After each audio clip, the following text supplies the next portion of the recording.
इसलिए एक और बहुत ही दिलचस्प विषय जो हमारे पास या इस माइक्रोप्रोसेसर माइक्रोकंट्रोलर कोर्स में है जो इंटरफेसिंग तकनीकों के बारे में है। जैसे कि हमने इन माइक्रोप्रोसेसर और माइक्रोकंट्रोलर को देखा है, वे डिजिटल आउटपुट उत्पन्न कर सकते हैं, वे डिजिटल इनपुट ले सकते हैं, कुछ माइक्रोकंट्रोलर एनालॉग इनपुट भी ले सकते हैं, जैसे AVR श्रृंखला है। हमने देखा है कि वे एनालॉग इनपुट ले सकते हैं। इसलिए यदि कई उपकरणों को जोड़कर एक प्रणाली बनाने की आवश्यकता है, उदाहरण के लिए आपको कुछ digital switch on off switch connect करने की आवश्यकता हो सकती है, या आप अपने कुछ एलईडी को डिस्प्ले के लिए या कुछ 7 सेगमेंट डिस्प्ले से कनेक्ट करना पसंद कर सकते हैं, या हम कुछ बुनियादी इनपुट आउटपुट के लिए कुछ कीबोर्ड कनेक्ट करना चाहते हैं। तो शायद एक विस्तृत कीबोर्ड जैसे कि हमारे पास पीसी के साथ है वैसा नहीं, लेकिन यह एक छोटा कीबोर्ड हो सकता है जिसके द्वारा आप मूल बुनियादी अंकों और कैरेक्टर को विशेष रूप में हेक्साडेसिमल कैरेक्टर कह सकते हैं प्रवेश कर सकते हैं। तो हेक्साडेसिमल कीबोर्ड जिसे आप इंटरफ़ेस कर सकते हैं, या आप एलसीडी डिस्प्ले के साथ इंटरफ़ेस कर सकते हैं, ऐसे कई डिवाइस जिन्हें हमें कनेक्ट करने की आवश्यकता है। तो कैसे उन उपकरणों को आमतौर पर इन प्रोसेसर के साथ जोड़ा जाता है, माइक्रोप्रोसेसर या माइक्रोकंट्रोलर के साथ। अब हम देखेंगे कि यह कनेक्शन पैटर्न अधिक या कम मानक है, और जो भी प्रोसेसर से कनेक्ट कर रहे हैं डिवाइस की तरफ से पिन समान रहते हैं या नियंत्रण समान रहते हैं। तो अगर आप 8085 से जुड़ रहे हैं तो उस स्थिति में आपको इसे 8255 जैसे किसी अन्य चिप के माध्यम से कनेक्ट करना पड़ सकता है जिसे इसमें कई पोर्ट मिल गए हैं, या यदि आप कहने के लिए 8051 कनेक्ट कर रहे हैं तो आपको पहले से ही ये पोर्ट पिन उपलब्ध हैं। तो आप सीधे पोर्ट पिन जैसे कि P0, P1, P2, P3 के माध्यम से कनेक्ट कर सकते हैं।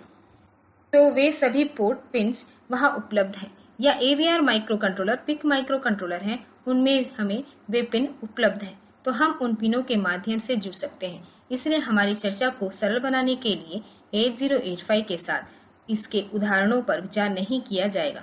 इसलिए हम 8051 माइक्रोकंट्रोलर के संबंध के उदाहरणों को यह समझकर लेंगे कि यदि आप इसे 8085 के साथ चाहते हैं तो इस मामलों में हमें क्या करना है कि हमें एक और चिप 8255 लगानी होगी जो एक पेरीफेरल इंटरफ़ेस चिप है जो कई पोर्ट प्रदान करती है और जिसके माध्यम से इसे निश्चित रूप से जोड़ा जाना है। हम देखेंगे कि 8255 चिप को कैसे कनेक्ट करना है आपके सिस्टम में, जो हम देखेंगे। तो बाकी बात वही रहेगी, इसलिए प्रोग्रामिंग भाग में छोटे परिवर्तन होंगे जिन्हें आप समझ सकते हैं। हार्डवेयर पक्ष में बहुत बदलाव नहीं है। तो यह वह हिस्सा है, इसीलिए इंटरफेसिंग के बारे में बात करेंगे। तो क्यों इनपुट आउटपुट डिवाइसेस या पेरीफेरल डिवाइसेस जिन्हें आमतौर पर इस तरह जाना जाता है प्रयोग किया जाएगा। तो जैसे उदाहरण के लिए कहते हैं switch LED LCD printer keyboard. तो आप विभिन्न प्रकार के इनपुट के बारे में सोच सकते हैं। तो हम digital to analogue converter, analogue to digital converter कहें, जैसे आप कई ऐसे इनपुट आउटपुट उपकरणों के बारे में सोच सकते हैं जिन्हें आपको सिस्टम से कनेक्ट करने की आवश्यकता है। इंटरफ़ेस चिप उन्हें गति की समस्या को हल करने के लिए आवश्यक है, क्योंकि डिवाइस और यह सीपीयू या यह प्रोसेसर वे एक ही फ्रीक्वेंसी पर काम नहीं कर रहे हैं, ताकि इसे जोड़कर किसी तरह उनकी गति के बीच की गैप को पूरा किया जा सके। इसलिए हम कुछ मध्यस्थ चिप लगाना चाहते हैं ताकि वे किसी प्रकार की बफरिंग कर सकें। तो इस तरह से ट्रांसफर ऑपरेशन सुचारू हो जाता है। जैसे ये डिवाइस ज्यादातर एक मानव इंटरफ़ेस के लिए होते हैं, इसलिए मानव उन स्विचों के संचालित करने या डिस्प्ले के लिए इसमें शामिल हैं। तो इस प्रकार की बातों का हमें ध्यान रखना होगा। तो यह इंटरफ़ेस चिप्स प्रदान किया गया है जो इन समस्याओं को हल कर सकता है। तो यह सीपीयू और इनपुट आउटपुट डिवाइसेस के बीच डेटा ट्रांसफर को भी सिंक्रोनाइज करता है। तो वह वहाँ है। तो इंटरफ़ेस और सीपीयू का कनेक्शन, इसलिए data pin CPU data bus से जुड़े हैं और IO port pin IO devices से जुड़े होते हैं। इस प्रकार हम सीपीयू को आईओ उपकरणों के साथ जोड़ने जा रहे हैं और सीपीयू को कई मल्टीपल डिवाइसेस से जोड़ा जा सकता है। और आईओ पोर्ट सबसे सरल इंटरफ़ेस हैं।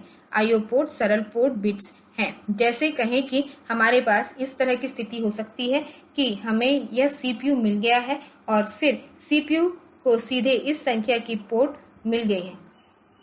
तो यह एक पोर्ट हो सकता है, तो यह एक और पोर्ट हो सकता है, तो ऐसा है। तो इससे मैं कुछ डिवाइस को सीधे कनेक्ट कर सकता हूं। तो यह एक संभावना है। एक और संभावना है कि हमारे पास यह है कि हमें कुछ अन्य इंटरफ़ेस चिप मिल गई है और उस पोर्ट के माध्यम से, तो इस पोर्ट से हमें दूसरे इंटरफ़ेस चिप से कनेक्शन मिला है। तो यह कुछ इंटरफ़ेस चिप है और उस इंटरफ़ेस चिप के साथ हमने डिवाइस को कनेक्ट कर लिया है। ऐसे डिवाइस जिनकी कार्यक्षमता जटिल है, उन्हें इस तरह से जोड़ा जाएगा और ऐसे उपकरण जिनकी कार्यक्षमता सरल है, वे सीधे प्रोसेसर के पोर्ट से जुड़े होंगे। तो हम इन उपकरणों और उनके कनेक्शन के कई ऐसे उदाहरणों पर गौर करते हैं। इसलिए सबसे पहले हम देखते हैं कि हम आईओ पोर्ट्स पर स्विच कैसे कनेक्ट कर सकते हैं। तो ये विभिन्न सुविधाएं हैं जिनके द्वारा आप ऐसा कर सकते हैं। पहला कॉन्फ़िगरेशन, यह स्विच पर लॉजिक 0 देता है। तो जब स्विच बंद हो जाता है तो यह बिंदु 0 वोल्ट होगा, इसलिए परिणामस्वरूप आपको यहां 0 मिलेगा। इसलिए यदि स्विच बंद है, आपको यहां 0 मिलेगा। तो स्विच खुला रहने पर यदि आप इस बिंदु पर वोल्टेज को मापते हैं तो आपको 1 मिलता है और यहाँ एक रेसिस्टर है। तो यह करंट लिमिटिंग रेसिस्टर है। तो रेसिस्टर 10 के से अधिक नहीं होगा, तो करंट 5 वोल्ट से विभाजित 10 के होगा, इसलिए करंट सीमित है। तो यह अच्छा है क्योंकि यह करंट जो पोर्ट पिन के माध्यम से जा रहा है, इस रेसिस्टर द्वारा सीमित है। तो यह स्विच बंद होने पर 05 मिली एम्पीयर में एक करंट देता है। और अगर यह लॉजिक 1 इस स्विच को देता है जब ये बंद किया जाता है और उच्च करंट दिया जाता है, तो यह तब है जब स्विच बंद है। इस कॉन्फ़िगरेशन को कहें तो स्विच बंद होने पर हमें यह कॉन्फ़िगरेशन मिला है। तो यहाँ आपको एक उच्च वोल्टेज मिलेगा। अब इस कॉन्फ़िगरेशन से इस कॉन्फ़िगरेशन का अंतर, जब यहाँ स्विच खुला है तो आपको वोल्टेज मान मिल रहा है, लेकिन यहाँ वोल्टेज मान होगा जब स्विच वोल्टेज मान के करीब होता है तो करंट द्वारा निर्धारित किया जाता है जो हमारे पास इस रेसिस्टर में गिरावट है, यह इस बात को निर्धारित करेगा। लेकिन करंट प्रवाह अधिक होगा क्योंकि यह 470 है, तो वे 470 ओम हैं। तो इसकी तुलना इस 10 के परिणामस्वरूप जब स्विच बंद हो जाता है तो डिवाइस में उच्च धारा प्रवाहित होगी। तो केस 3 यह है। तो यहाँ मुझे यह स्थिति मिली है। तो हमारे पास, अगर हम इन पिन को बंद करते हैं तो इस स्विच को बंद करें तो यह लाइन सीधे पोर्ट पिन से जुड़ी है और यह थोड़ा जोखिम भरा है क्योंकि यह पोर्ट पिन हो सकता है। आप देखते हैं कि यहाँ कोई रेजिस्टेंस नहीं है, तो इस लाइन के माध्यम से बहुत अधिक करंट प्रवाहित होगी। तो यह है कि यह कनेक्शन उचित नहीं है। इसलिए जब भी हमें इस प्रकार का कॉन्फ़िगरेशन मिला है तो इसे इस तरह रखना बेहतर है। तो मेरे पास इस बिंदु पर करंट सीमित रेजिस्टेंस है और फिर कनेक्शन बनाएं तो यह हमेशा इस तरह करने की सलाह दी जाती है। तो और यह एक और देखते हैं कि जब यह स्विच बंद होता है तो आपको एक 0 मिलता है। अगर स्विच खुला है तो यह उस तकनीक पर निर्भर करता है। तो ज्यादा शायद यह खुला है, इसलिए यह लाइन खुली है, इसलिए परिणामस्वरूप ओपन को लॉजिक हाई के रूप में लिया जा सकता है। तो अगर ऐसा है तो अगर वहाँ एक आंतरिक पुल अप उपलब्ध है, तो अगर यह कहता है कि आंतरिक पुल अप है चिप के अंदर, तो अगर इस पिन तक कोई आंतरिक पुल अप है तो निश्चित रूप से ठीक है, लेकिन अन्यथा इससे कठिनाई हो रही होगी क्योंकि करंट प्रवाह एक समस्या होगी। लेकिन यह केस 3 उचित नहीं है। तो अब हम इस केस 3 से बचने की कोशिश करते हैं। आगे हम कुछ सरल इनपुट उपकरणों को इस तरह से देखते हैं। तो आपको यह पोल यहाँ मिला है। तो अगर ये पोल है, अगर ये स्विच दबाए जाते हैं तो यह इस तरह एक कनेक्शन स्थापित करेगा। इसलिए यहाँ हम जुड़े हुए हैं, इसलिए हर बिंदु को अब इस प्रकार के पोल मिले हुए हैं। तो इस तरफ सब कुछ ग्राउंडेड है और तो हमने इन सभी लाइन्स को पुल अप रेसिस्टर से खींचकर एक पर ला दिया है। इसलिए यदि आप कहते हैं कि 8051 पोर्ट 1 से एक ऐसे डिप स्विच से जुड़ रहे हैं तो क्या होगा कि जब उनमें से कोई भी स्विच बंद नहीं होता है तो आपको यहां सभी 1 मिल जाएंगे। यदि कोई भी स्विच बंद हो जाता है, स्विच बंद कर दिया जाता है, तो आपको इस बिंदु पर एक 0 मिलेगा। तो इस तरह से हमारे पास यह डिप स्विच कनेक्शन हो सकता है। तो इंस्ट्रक्शन अनुक्रम इस तरह से होना चाहिए जैसे कि हमें पहले MOV P1, FFH करना है, क्योंकि पोर्ट 1 इनपुट उद्देश्य के लिए प्रयोग किया जाएगा। और 8051 में विशेष रूप से आप जानते हैं कि जब भी आप इनपुट पोर्ट से मान पढ़ना चाहते हैं तो आपको पहले A1 लिखना होगा, वहां यह स्टेटमेंट करेंगे। तो यह पोर्ट बिट्स पर 1 लिखेगा और फिर MOV A P1 करेगा। तो रजिस्टर A में पोर्ट P1 का मूल्य पढ़ा जाएगा। तो इस तरह हम इस सरल इनपुट डिवाइस से जुड़े हो सकते हैं। आगे हमारे पास कुछ है जो इस प्रकार के स्विच के साथ समस्याएं यह कांटेक्ट है। तो हमें push button switch, toggle switch और इलेक्ट्रोमैकेनिकल रिले मिल गए हैं। तो ये विभिन्न प्रकार के स्विच हैं जो हमारे पास हैं, और ये स्विच वे संपर्क बनाते हैं और तोड़ते हैं। तो इस तरह से यह आम तौर पर काम करेगा। इसलिए क्या होता है कि अगर आपको एक कनेक्शन मिला है, जैसे कि यह कहो कि यह एक लाइन है और यह दूसरी लाइन है और हमें यह स्विच मिल गया है। इसलिए यदि मैं इस स्विच को दबाता हूं तो ये स्विच इस बिंदु को छूते हैं, परिणामस्वरूप कनेक्शन स्थापित हो जाता है। तो इन दो लाइनों को शॉर्ट किया जाता है और कनेक्शन स्थापित हो जाते हैं। लेकिन जब आप ऐसा कर रहे होते हैं तो यह होता है कि आपको इस प्रकार की स्थिति मिलती है। तो शुरू में लाइन उच्च है, तो इस तरह एक पुल अप मिला है। तो अगर आपको इस तरह की स्थिति मिली है कि यह पक्ष ग्राउंडेड है और इस पक्ष में हमें यह स्विच मिल गया है, तो इस तरफ मुझे एक पुल अप मिला है और यह माइक्रोकंट्रोलर का इनपुट है। तो यह माइक्रोकंट्रोलर का पोर्ट है। अब आप देखते हैं कि जब आप इस कनेक्शन को बनाते हैं तो इस स्विच को पुश करें और कनेक्शन बनाएं, तब आपके पास यह कनेक्शन स्थापित हो जाएगा। लेकिन शुरू में लाइन का मूल्य उच्च था, इसलिए यह कम हो जाएगा। लेकिन चूंकि यह एक यांत्रिक प्रक्रिया है कंपन के कारण, इसलिए यह संपर्क का गठन नहीं होगा। यह कुछ समय के लिए कूदेगा स्थिर मूल्य पर आने से पहले, इस तरह से। इसलिए जब हम यहां एक बिंदु को दबा रहे हैं तो मनुष्य द्वारा एक स्विच दबाया जा रहा है। तो यह इस यांत्रिक बनाने और संपर्क के टूटने के कारण, यदि आप इन पोर्ट बिट्स को पढ़ते हैं, और चूंकि माइक्रोकंट्रोलर बहुत उच्च आवृत्ति पर काम कर रहा होगा उस गति की तुलना में जिस पर हम स्विच को दबा रहे हैं, तो आप बड़ी संख्या में एक और 0 प्राप्त करेंगे। तो जैसे कि यह एक जगह है, वे कहते हैं कि यह 1 के रूप में लिया जाएगा, फिर इस 1 को दूसरी जगह के रूप में लिया जाएगा।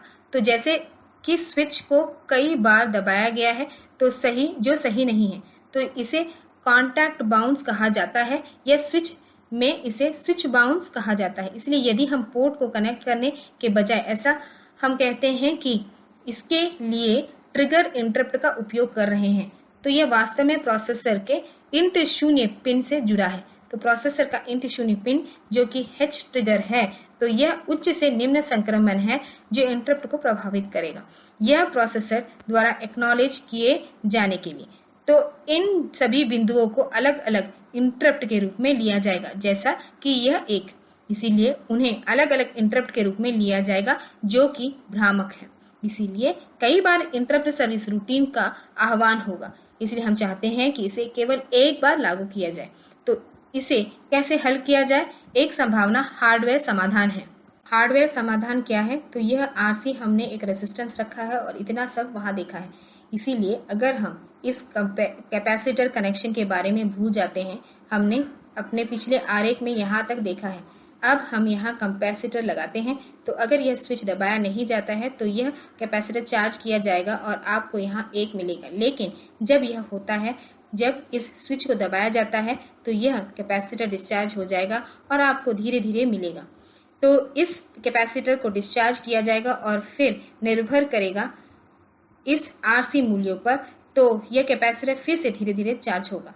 इसलिए यदि टाइम कांस्टेंट स्विच की सीमा से बड़ा है तो यह दूसरा मान नहीं लिया जाएगा। तो अगर यह स्विच की सीमा समय है, यदि चार्ज के लिए कैपेसिटर इस समय से अधिक समय लगाता है तो यह सब स्थिर नहीं होगा जैसे पहली बार ये हुआ था। इसलिए कैपेसिटर डिस्चार्ज होगी तो आपको यहाँ 0 मिलता है। इसलिए कैपेसिटर चार्ज करना शुरू कर देता है, लेकिन यह इस समय तक उच्च मूल्य तक नहीं पहुंचेगा क्योंकि कैपेसिटर को चार्ज होने में कुछ समय लगेगा। तो RC निरंतर मूल्य के आधार पर कैपेसिटर की आवश्यकता होगी।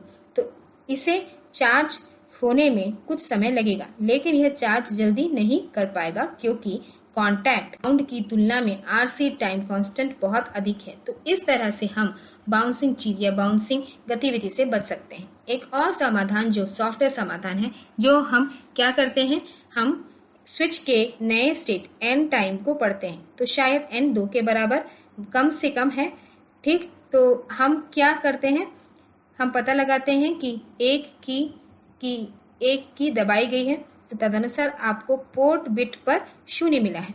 इसलिए आप कुछ समय तक प्रतीक्षा करें और फिर मूल्य पढ़ें। तो अगर फिर से यह स्थिर नहीं है, तो संभवतः आपको उस समय 1 मिल जाएगा, क्योंकि परिणामस्वरूप आप इसे बाउंसिंग के रूप में ले सकते हैं।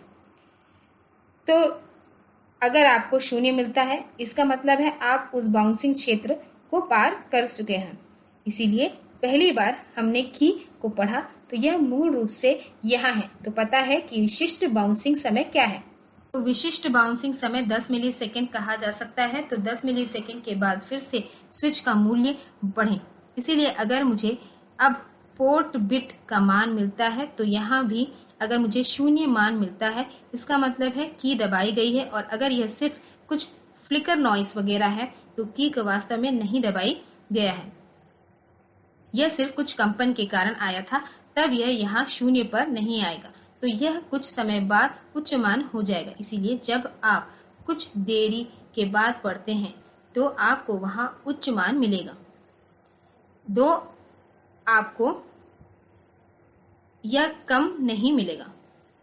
तो इस तरह से हम एक सॉफ्टवेयर डीबाउंसिंग करने के बारे में सोच सकते हैं। तो हम स्विच के नए स्टेट n टाइम को पढ़ते हैं। तो मैंने केवल एक बार की बात की है, तो आप इसे कई बार कर सकते हैं। यदि आपको अधिक आत्मविश्वास प्राप्त करना है, तो आप स्विच को कई बार पढ़ सकते हैं और फिर आप यह काम कर सकते हैं। तो वेट करें, और ये वेट एंड सी तकनीक है। इसलिए जब इनपुट गिरता है और उचित डिले निष्पादित होता है, तो यदि पोर्ट बिट 0 पर आ गया है, तो आप 10 मिलीसेकंड के कहने के समय का इंतजार करते हैं और फिर लाइन का मान फिर से जांचा जाता है, ताकि यह सुनिश्चित हो सके कि लाइन ने बाउंस करना बंद कर दिया है।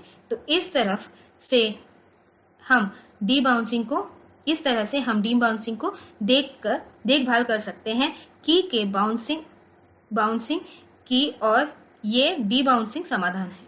इसलिए इस विचार के साथ हम एक कीपैड के इंटरफ़ेस को देख सकते हैं। तो मान लीजिए कि हमें 4x4 मैट्रिक्स कीबोर्ड मिला है। तो यह एक कीबोर्ड है जहां हमें 0 1 2 3 से F तक में चिह्नित की मिल गई है। तो यह भी हेक्साडेसिमल कीबोर्ड के रूप में जाना जाता है। इसलिए जो हम अनिवार्य रूप से कर रहे हैं वह है, यदि हम की दबाते हैं, इसलिए हमें उस मूल्य को पढ़ने की जरूरत है जिसमें हमें की संख्या इसमें प्राप्त करने की जरूरत है। इसलिए प्रत्येक की को एक संबंधित स्थान मिला है, जिसे आप देखते हैं कि यह विशिष्ट की है।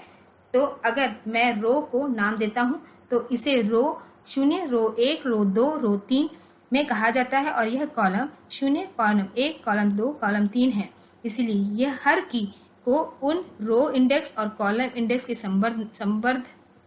संदर्भ में स्थान मिला है। तो हमें यह कैसे पता लगाना चाहिए कि क्या किसी की को दबाया गया है या नहीं। सबसे पहले हमें यह जांचना होगा कि क्या सभी की रिलीज की गई हैं। इसलिए यदि सभी की रिलीज की गई हैं, तो आप देखते हैं कि यदि आप इस कॉलम को पढ़ते हैं, तो C1 C2 C3 C4 और यह R1 R2 R3 R4, तो वे माइक्रोकंट्रोलर के कुछ पोर्टों से जुड़े हुए हैं। तो अब जब आप इस port C1 C2 C3 C4 का मान पढ़ते हैं, और यदि आप पाते हैं कि ये सभी बिट्स 1 हैं, तो और हम यह भी सुनिश्चित करते हैं कि यह R1 R2 R3 R4 की लाइन पर हमने 0 में रखा है, तो ये सभी बिट्स 0 हैं। उस स्थिति में यदि आप इस C1 C2 C3 C4 को पढ़ते हैं, तो अगर आप सभी 1 प्राप्त करते हैं, इसका मतलब है कोई तार की स्थान पर नहीं है।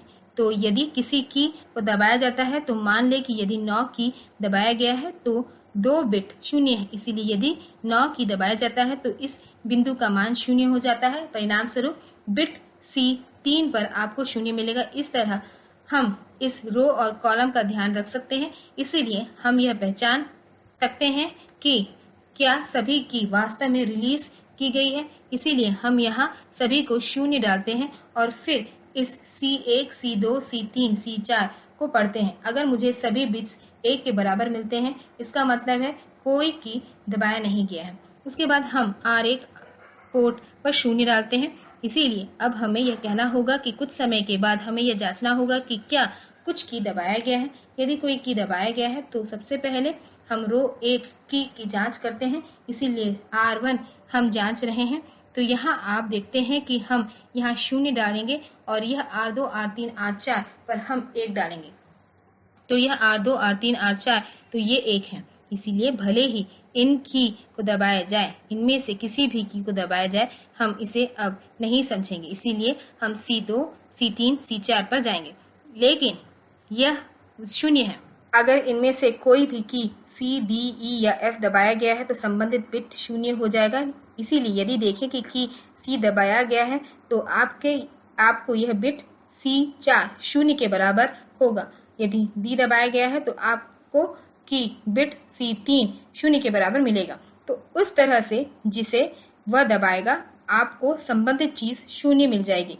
इसीलिए मैंने R1 को 0 के बराबर बना दिया है और मुझे लगता है कि C1 भी 0 के बराबर है। C1 को पढ़ने के बाद क्या होगा कि आप R1 और C1 का प्रतिच्छेदन लेंगे और उस 1 है और यह 1 है, तो इसका मतलब यह होगा कि की F को रखा गया है।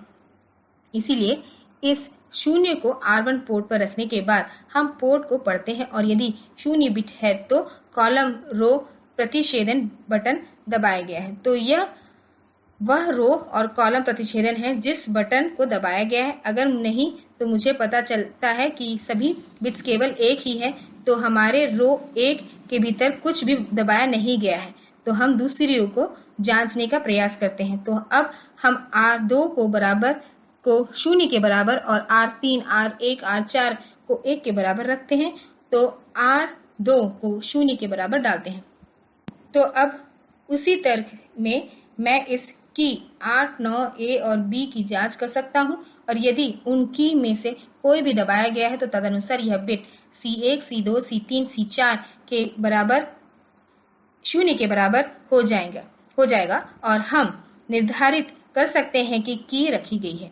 तो इस तरह से हम विभिन्न की को आजमा सकते हैं और हम इस अनूठा की दबाने के लिए जांचा जा सकता है। तो इस प्रक्रिया को दोहराया जाता है। इसलिए यदि R1 पोर्ट पर 0 को रखेंगे, फिर हम R2 पोर्ट पर एक 0 रखेंगे, फिर R3 पोर्ट पर 0 को रखेंगे ताकि हम इसे जारी रख सकें। यह 8051 की एक संभव कनेक्शन हो सकता है। इसलिए हम कनेक्शन के लिए पोर्ट P1 का उपयोग करते हैं। रो को बिट संख्या 4 5 6 और 7 से जोड़ा जाता है और कॉलम बिट जो कि C बिट संख्या 0 1 2 और 3 से जोड़े होते हैं। इसलिए पहले मुझे यह देखना होगा कि क्या सभी की रिलीज की गई है या नहीं। तो उसके लिए आप देखते हैं कि यह भाग इन 4 बिट्स पोर्ट के हिस्से को वे आउटपुट पोर्ट के रूप में काम करेंगे, जबकि यह बिट वे इनपुट पोर्ट के रूप में कार्य करेंगे, ताकि यह सुनिश्चित किया जा सके। इसलिए हम MOV P1 0FH लिखते हैं। तो यह P1 पोर्ट का कॉन्फ़िगरेशन है। तो यह करने के बाद ये बिट्स इनपुट के रूप में काम करेंगे और ये बिट्स आउटपुट के रूप में काम करेंगे। तो तब हम P1 के मान को A में पढ़ रहे हैं, और तो हम वहां मूल्य प्राप्त कर रहे हैं। इसके बाद तो हमने यहां 0 रखा है, इसलिए 0 मान उपलब्ध है और यह वहां है। तो हम उसके बाद अगर हम P1 के मान को A में पढ़ते हैं, परिणामस्वरूप मुझे यह बिट्स 0 1 2 3 ठीक से सेट होंगे की लगाने के अनुसार। तो मैं 0FH के साथ तत्काल समाप्त करता हूं। इसलिए मैं इस बारे में परेशान नहीं हूं कि क्या जो भी मूल्य मुझे यहां मिले हैं मैं उन मूल्यों के बारे में परेशान हूं जो हमें यहां मिले थे।